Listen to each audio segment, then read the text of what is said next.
बिस्मिल्लाहिर्रहमानिर्रहीम, अस्सलाम वालेकुम। आप देख रहे हैं डॉक्टर एन फील्ड।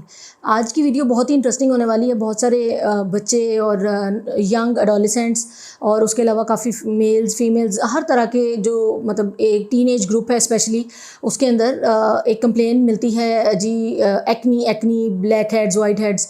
तो इसके बारे में आज हम डिस्कस करने वाले हैं कि आज हम टोटल डिस्कस करेंगे कि black heads and white heads होते क्या हैं, किस तरह से बन जाते हैं, इनको टैकल किस तरह किया जा सकता है और किस सूरत में आपको डॉक्टर के पास जाना चाहिए, किस सूरत में आप इसको सिर्फ घर ही ट्रीट कर सकते हैं और क्या क्या चीज़ें हैं जिनके साथ आप इन्हें सेल्फ केयर में आज हम इन चीज़ों के बारे में डिस्कस करेंगे। तो चलिए स्टार्ट करते हैं। चलिए हम इनको ब्लैक हेड्स और वाइट हेड्स को कॉमीडोन्स कहते हैं। ठीक है, कॉमीडोन्स बनते किस तरह से हैं कि एक हमारे चेहरे पे बहुत सारे ना फाइन थिन हेयर होते हैं। हेयर इनके साथ नीचे जाहिर बात है स्किन के हेयर के साथ नीचे फॉलिकल अटैच्ड होता है, फॉलिकल के साथ ग्लैंड्स अटैच्ड होते हैं और ग्लैंड्स जो हैं वो एक केमिकल कह लें या आप उसे सिंपल एक मटीरियल कह लें प्रोड्यूस करते हैं, उसको कहते हैं सीबम। ठीक है, ऑयली मटेरियल प्रोड्यूस करते हैं, उसको कहते हैं सीबम। अच्छा, अब ये जो पूरा यूनिट है ना हेयर फॉलिकल ग्लैंड ये सब मिला के इसको कहते हैं पाइलोसेबेशियस यूनिट। ठीक है, अब जब ज़ाहिर बात है हेयर ने ग्रो करना है तो वो पोर भी होगा, वहाँ से हेयर ग्रो करेगा और मतलब आगे जो चीज़ें होती हैं। तो जब ये पोर पाइलोसेबेशियस यूनिट का जो पोर है पूरा, ये अगर सुराख उसका अगर ये बंद हो जाए किसी अपनी डेड स्किन की, हमारी डेड स्किन की वजह से या केराटिन की वजह से या फिर अपनी ही सीबम ग्लैंड की सीबम प्रोडक्शन की वजह से अगर ये ब्लॉक हो जाए तो ये कॉमीडोन्स बना देते हैं। अब अगर ये ब्लॉक होने के बाद अगर थिन लेयर ऑफ स्किन के साथ कवर्ड होगा तो ये वाइट हेड कहलाएगा। ठीक है, अगर ये एक्सपोज कर जाए एयर के साथ तो जो उसके अंदर केराटिन है, डेड स्किन भी है और उसके साथ जो केराटिन हमारे पोर में मौजूद था, तो वो जब एयर को एक्सपोज होगा तो वो ऑक्सीडाइज हो जाएगा, तो वो कलर चेंज कर लेगा, तो वो बना देगा ब्लैक हेड। तो उस टाइम इसको ब्लैक हेड कहेंगे। ठीक है, अब white head and black heads हमें पता चल गया कि बनते किस तरह से हैं। ठीक है, ये अभी आप साथ पिक्चर्स भी मैं आपको दिखा देती हूँ, आपको आइडिया हो जाएगा कि मैं ब्लैक हेड और वाइट हेड किस तरह से बन गए हैं और किसको कह रहे हैं black head and white head. ठीक है, ये प्रिकर्सर्स लेजन्स हैं एक्नी के लिए, यानी फोरहेड एक्नी के लिए भी और वैसे भी जो बाकी आपके एरियाज़ हैं प्रोन एक्नी प्रोन एरियाज़ हैं उनके लिए ये प्रिकर्सर रिएजेंट्स के तौर पे साबित होते हैं ये कॉमीडोन्स, ब्लैक हेड्स भी और वाइट हेड्स भी। तो अभी देख लेते हैं कि किस तरह की कितनी तरह की ये एक्नी होती है। तो दो तरह की होती है, एक इन्फ्लेमेटरी और एक नॉन इन्फ्लेमेटरी। इन्फ्लेमेटरी एक्नी जो है ना उसके अंदर पुस्ट्यूल्स होंगे, रेड होगी, इन्फ्लेम्ड लेजन्स होंगे और पुस्ट्यूल्स बनेंगे और इन द एंड वो एक येलो डॉट के तौर पर अपीयर होगी। और जो नॉन इन्फ्लेमेटरी एक्नी है वो अपीयर होगी यही black head and white heads की सूरत में। वाइट हेड्स जो हैं they can lead to red acne और इनकी ट्रीटमेंट बहुत ज़रूरी है बिकॉज अगर इनको ट्रीट ना किया जाए तो they can convert to acne and later on they can cause scarring. ठीक है, अगर वो स्कार आपने देखे होंगे निशान पड़ जाते हैं अगर आप इसको ठीक टाइम पे करें तो ये जब खुद से इम्प्रूव होना शुरू होता है तो वो लेजन तो ख़त्म हो जाता है लेकिन उसका स्कार रह जाता है, तो वो फिर बहुत बुरा लगता है और उससे परेशान भी होता है सारे। अच्छा, अब हम ये देख लेते हैं कि ये किन लोगों में कॉमन होता है। लाइक ये black head and white heads किन लोगों में कॉमन होते हैं, स्पेशली जिनकी ऑयली स्किन होती है या जिनकी कॉम्बिनेशन स्किन होती है या फिर वो लोग जो बहुत ज़्यादा मेकअप अप्लाई करते हैं सारा दिन में, बहुत ज़्यादा उनका मेकअप का यूज़ है, या वो लोग जो सनस्क्रीन वगैरह इस्तेमाल नहीं करते, या फिर एक और किस्म के लोग के जो जिनको स्वेटिंग बहुत ज़्यादा होती है और या ऑयल बहुत ज़्यादा यूज़ करते हैं, सर पे भी ऑयल यूज़ करते हैं ना तो वो ऑयल ट्रिकल डाउन करता है फेस पे तो वो पोर्स ब्लॉक कर देता है, उसकी वजह से भी एक्नी के चांसेस होते हैं, यानी black heads and white heads की। अच्छा, इसको रिड्यूस किस तरह से किया जा सकता है?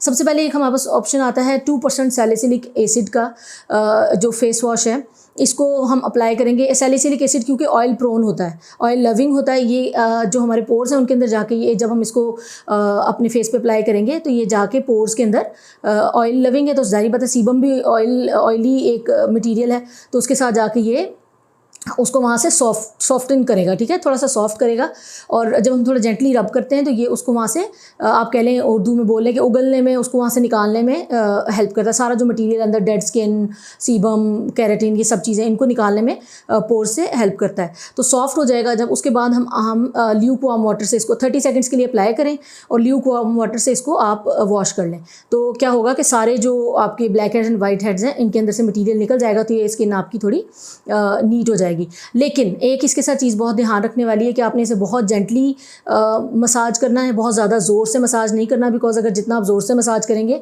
तो जो भी मटीरियल है, सीबम और वो सारा डेड स्किन और वो सब चीज़ें, वो आप उसे डीपर पुश कर देंगे स्किन के अंदर, तो बजाय फ़ायदा होने के वो आपको नुकसान कर सकता है। दूसरी बात ये है कि आपने इसके साथ ये बहुत ज़्यादा ड्राइंग है, बिकॉज ज़ाहिर बात है ऑयल अगर स्किन से रिमूव कर देगा तो ड्राई तो करेगा सैलिसिलिक एसिड। तो उसका तरीकाकार ये है कि आप इसको मॉइस्चराइज़ करें, और आप दो तरह से इस्तेमाल कर सकते हैं। मॉइस्चराइज़र पहले भी इस्तेमाल कर लें और सैलिसिलिक एसिड इस्तेमाल करने के बाद भी एक थिक मॉइस्चराइज़र इस्तेमाल करें, ताकि आपकी जो पोर्स हैं उनको वो मतलब आपकी स्किन को ड्राई ना होने दे और पोर्स जो हैं उनको क्लॉग भी ना करे। इसके लिए स्पेशल मॉइस्चराइज़र्स आते हैं, या आप ये भी कर सकते हैं कि आप इसको जब दोबारा फेस को वॉश करें ल्यूकवार्म वाटर से, तो उसके बाद आप सोप फ्री किसी भी फेस वॉश से इसे वॉश कर सकते हैं। वो मॉइस्चराइजिंग फेस वॉश हो तो वो भी आपके फेस को ड्राई नहीं होने देगा। इसके लिए आता है न्यूट्रोजीना का oil free face wash, soap free face wash आता है, वो हेल्प करेगा आपकी स्किन को मॉइस्चराइज़ करने में।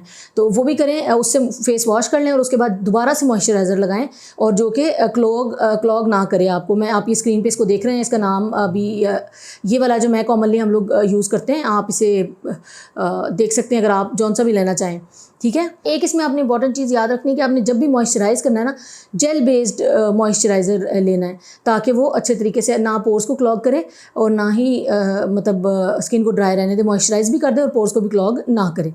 अगर तो सैलिसिलिक एसिड का फेस वॉश काम नहीं कर रहा, आपको लगता है कि इट्स नॉट वर्किंग, आपको लगता है कि भाई मेरी तो स्किन जो है वो इम्प्रूव नहीं कर रही, या मेरी कोमिडोन्स में ब्लैक हेड्स वाइट हेड्स ख़त्म नहीं हो रहे, तो आप सैलिसिलिक एसिड का जेल भी इस्तेमाल कर सकते हैं। लेकिन ये सिर्फ उन लोगों के लिए है जिनकी स्किन ऑयली है।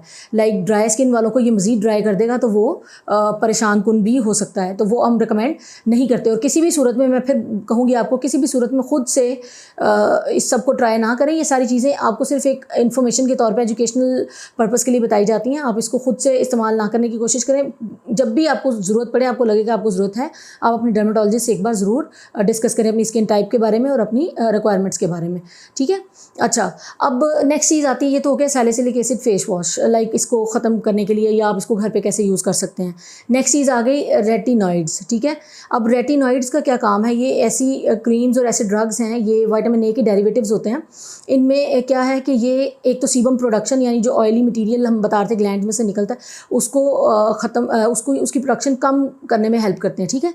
दूसरा, ये डेड स्किन को शेड कर देते हैं, तो जिसकी वजह से आपने देखा वो फ्लेकी स्किन, और समटाइम्स रेटिनॉइड्स की क्रीम यूज़ करने से फ्लेकी स्किन हो जाती है, तो ये डेड स्किन को भी शेड करा देता है। उससे हमारी स्किन भी इम्प्रूव्ड रहती है, और दूसरा सीबम प्रोडक्शन जब कम होगी तो जाहिर बात है एक्नी भी कम होगी, या वाइट हेड ब्लैक हेड्स भी कम बनेंगे, ठीक हो गया।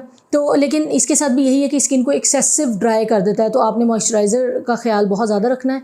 अगर आप एक और चीज़ एक तरीका देख सकते हैं कि आप फ़ौरन जब रेटिनॉइड की कोई क्रीम यूज़ करें तो उसके बाद आप फ़ौरन मॉइस्चराइज़र भी यूज़ करें, ठीक है। और एक बात भी है कि ये रेटिनॉइड्स की जितनी भी क्रीम्स हैं, जितनी भी चीज़ें हैं, ये सन के एक्सपोजर की इंटेंसिटी को बढ़ा देती हैं।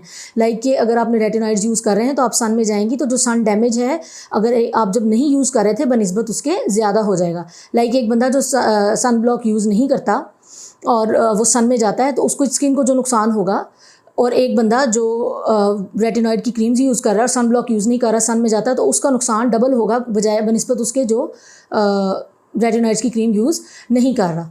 तो ऑयली स्किन के लिए हमारे पास आती है रेटिन ए क्रीम के नाम से क्रीम्स आती हैं रेटिनॉइड की। वो 0.25% उसके अंदर रेटिनॉल होता है, वो हम यूज़ कर सकते हैं। उसमें इस तरह की बिल्कुल एक पी साइज़ आप लें, स्मॉल क्वान्टिटीज़ में आप उससे फेस वॉश कर सकते हैं, वो आप उसे लगा सकते हैं और फेस पे लगाएं। लाइक बस टैप करें और बस बिल्कुल थोड़ा सा पी साइज़ लें और उसको टैप कर लें, उसको इस्तेमाल करें, और उसके बाद जब उसे आप ओवरनाइट इस्तेमाल कर सकते हैं, और उसके बाद आप उसे मॉर्निंग में वॉश करें, और वॉश करने के बाद फ़ौरन उसे मॉइस्चराइज़ कर लें। और जैसे मैंने बोला कि आपने घर से निकलना है या नहीं निकलना है, आपने सनस्क्रीन ज़रूर इस्तेमाल करना है after using when you are using retinoid creams, ठीक है।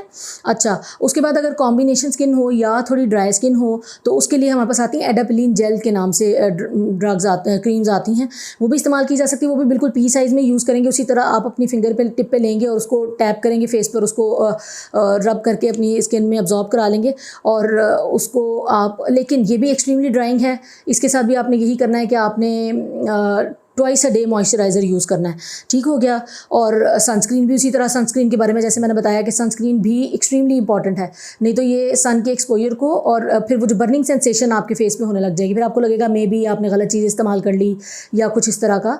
तो जब भी इस्तेमाल करना है, और आपने रेटिनॉइड जब भी इस्तेमाल करना है, एक और भी इसमें इंपॉर्टेंट बात है बताने वाली कि रेटिनॉइड आपने रात के टाइम पे इस्तेमाल करना है, दिन में किसी सूरत रेटिनॉइड इस्तेमाल नहीं करना, बिकॉज ये जो सन की अभी हम पहले बात कर चुके हैं, सन डैमेज तो बढ़ाता है, वो तो एक्सपोजर के बाद बढ़ाएगा ना, लेकिन जब भी हम बाहर निकलते हैं तो वो बर्निंग सेंसेशन बहुत ज़्यादा होगी, तो स्किन रेडनेस और ये सब चीज़ें आपको फेस करनी पड़ेंगी। इसलिए हमेशा रेटिनॉइड को एज अ नाइट क्रीम मतलब रात के टाइम यूज़ करें। और एक और बात कि रेटिनॉइड क्रीम्स यूज़ करने से पहले आप अपनी जो थिन स्किन एरियाज़ हैं लाइक अंडर आइज़ और ये corners of angle of mouth और ये कॉर्नर्स ऑफ नोज़ जो हैं, ये आप इसको पहले वैसलीन जेल लगा के इसको प्रोटेक्ट कर लें, उसके बाद रेटिनॉइड क्रीम यूज़ करें, ताकि इन एरियाज़ में ये डैमेज ना करे और फ्लेकी स्किन ना हो जाए, क्योंकि इसका एक साइड इफेक्ट तो है फ्लेकी स्किन, तो वो नॉर्मल है, तो जब यहाँ पे फ्लेकी स्किन होगी तो वो बुरी लगेगी थिन स्किन एरियाज़ में, ठीक है। तो उसके लिए जब भी आप यूज़ करें तो उससे पहले आप पेट्रोलियम जेली लगा के इन एरियाज़ को प्रोटेक्ट कर लें। और जहाँ पे आपको लगता है कि बर्निंग ज़्यादा होगी या आपको ज़रूरत नहीं है रेटिनॉइड्स की क्रीम की, क्योंकि एक्नी सारे फेस पे तो नहीं है ना, एक्नी प्रोन एरियाज़ होते हैं फेस पे भी, फोरहेड हो गया, चिन हो गया, इस तरह, तो आपने कोशिश करें बस वही यूज़ करें जहाँ पे आपको आपकी स्किन प्रोन है एक्नी के लिए। मैंने बार बार कहा है, मैंने पहले भी कहा है कि ऑलवेज़ विजिट डर्माटोलॉजिस्ट, ठीक है। आप खुद से किसी भी चीज़ का फैसला मत करें। हाँ, ये जो चीज़ें हैं ये एजुकेशनल पर्पज़ के लिए हैं कि अगर कोई चीज़ आप रह जाए या आप क्वेश्चन पूछना चाहें अपने डर्माटोलॉजिस्ट से तो आप पूछ सकें, ठीक है। टॉपिकल मैंने आपको कुछ एजेंट्स बताए हैं, अगर इनके बावजूद भी आपकी जो कॉमिडोन्स हैं या जो ब्लैक हेड्स वाइट हेड्स ख़त्म नहीं होते, तो आपको जब डर्माटोलॉजिस्ट को दिखाएंगे तो maybe he would recommend some oral drugs, like मुँह से खाने के लिए आपको वो कुछ दवाइयाँ दें, हो सकता है एंड मुमकिन है, तो उससे फिर आपकी एक्नी ब्लैक हेड और वाइट हेड्स ख़त्म आपके हो सकते हैं, ठीक है। अच्छा, उसके बाद अब होम रेमेडीज़ हैं कुछ, हम थोड़ी सी डिस्कस कर लेते हैं। बिल्कुल जो सबसे पहली एक मिथ है कि भाई लेमन इस्तेमाल करने से ये ख़त्म हो जाएगी, ऐसा कुछ नहीं है। लेमन और किसी भी किस्म का अग्रेसिव आपने जूस जो है फेस पे यूज़ नहीं करना, और बहुत ज़्यादा एग्रेसिव रबिंग नहीं करनी, ऐसे स्क्रब्स नहीं लेने जिनके अंदर पार्टिकल्स होते हैं जो कि आप रब करें और आपकी जो डेड स्किन को तो वो शायद रिमूव करेंगे, लेकिन साथ ही बर्निंग सेंसेशन और आपकी जो सन डैमेज है उसकी इंटेंसिटी को बढ़ा देंगे, तो ये भी आपने यूज़ नहीं करना है। और उसके अलावा आपने फेस वॉश, मैंने पहले डिस्कस कर लिया कि salicylic acid based face wash आप लेंगे, और उसके बाद सोप फ्री फेस वॉश आप न्यूट्रोजीना का भी इस्तेमाल कर सकते हैं सैलिसिलिक एसिड यूज़ करने के बाद अपने फेस को वॉश करने के लिए। और लास्ट में है कि अगर ये ना ख़त्म हो, हाँ मैंने पहले भी बताया कि आपने ज़ोर से इसे पुश नहीं करना है, और मतलब ज़ोर से रब नहीं करना, नहीं तो you will push the contents deeper into the skin, तो ये भी आप यूज़ नहीं करेंगे। तो उसके बाद नेक्स्ट है कि अगर ये फिर भी रिमूव नहीं होती है, आपके ब्लैक हेड्स वाइट हेड्स ख़त्म नहीं होते, सॉफ्ट होकर बाहर नहीं निकलता उनका मटीरियल, तो फिर आप डर्मेटोलॉजिस्ट के पास जाएंगे, वो छोटा सा निक देंगे, निक का मतलब छोटा सा कट लगाएंगे स्किन में, और वो सारा मटेरियल बाहर निकाल के आपकी स्किन को कॉमिडोन्स फ्री कर देंगे। अगर इस सब के बावजूद भी अगर निक लगा के भी नहीं होता तो फिर रेडियो फ्रीक्वेंसी एब्लेशन की तरफ जाना पड़ेगा। ये थोड़ा सा कॉम्प्लिकेटेड और थोड़ा एडवांस्ड इंफॉर्मेशन है, लेकिन ये कि इसकी तरफ भी जा सकते हैं, ये भी एक ऑप्शन है, सही है। तो अच्छा, आज तक के लिए इतना ही। उम्मीद है आपको वीडियो पसंद आई होगी और आपको इससे काफ़ी इन्फॉर्मेशन मिली होगी। अगर आपको वीडियो पसंद आई है तो आप इसको लाइक, शेयर और सब्सक्राइब कर दें, और अगर कोई क्वेश्चन है तो कमेंट सेक्शन में ज़रूर पूछिएगा। मिलते हैं इंशाल्लाह किसी नेक्स्ट वीडियो में, तब तक के लिए अल्लाह हाफ़िज़।